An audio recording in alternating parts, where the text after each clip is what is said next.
Hi, folks. This is Don Meisner with the North Country Fishing Report. One of the folks that came to me at the recent sports show I did in Springfield, Massachusetts, it was two men. And the one guy apparently had gone to college up here in Potsdam, but he wanted to introduce me to his new friend that I guess they've been friends now for a few years. But he said, I want you to meet and I can't remember his name, but he said he's a custom rod builder. And so for the next 20 minutes, this custom rod builder and I had a great conversation about what makes a custom rod and how can a custom rod make you a better fisherman, and all these questions that I would ask him that I would maybe tell you. The one thing that I did learn that really stands out about all this is that to every person, a rod can mean a different thing. Every one of us, and I've talked about this before, we each get a different experience out of fishing when we go. And the rod becomes one of our primary tools, and it can be almost a friend to us as we fish. It can be an extension of our arm.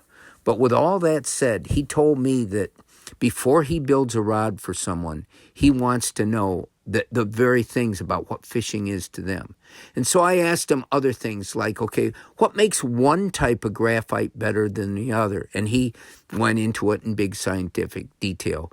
But the point of it is that you can spend a tremendous amount of money for really high quality components in a rod that hopefully will make that rod do exactly what you want it to do. You want it to cast a certain type of lure, or you want it to be something that you can comfortably use all day.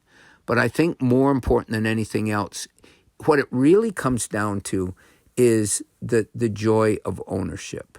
Because I don't believe for 1 minute that you can't have a blast fishing with a $20 rod, as long as it doesn't break in half. And that's one of the things that we talked about with custom rods. If you design it and build it with the right type of, I say graphite, because graphite is the primary thing that's used in rods, but there's resins and there's glues and there's a plastic that goes in, fiberglass that goes into because if you use just straight graphite, it becomes so brittle, it breaks. But, I found this conversation fascinating, and I'm thinking of myself. Is it worth it to me to spend money, which I probably wouldn't have, but to have this special custom rod that was made for me? And only I can answer that question. Only you can answer whether it's important to you to spend. And let's come back down in price. Let's say a couple $100 for a rod, because that's not unheard of. There's rods that go for $500 that are still mass market rods. But is it worth it to you? I could never tell you that. I don't know. I can tell you the different things that rods do and why one action is different than another and what it's designed for. But I think the bottom line is the things that we use, the things that we sort of collect, are just based on our personality. And I told you before about all the $300 lures that people are buying. Those lures aren't better for catching fish. I honestly believe that. And I know I'll have people out there that tell me I'm wrong.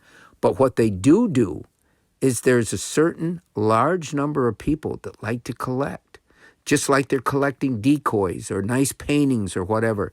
And these lures probably represent something that gives them joy just in looking at and owning. And that, again, is another sort of manifestation or indication of what the wide possibilities of what fishing can bring to a person. Just the ownership of the tackle that you use can be a pleasure in itself. Until next time, folks, this is Don Meisner with the North Country Fishing Report.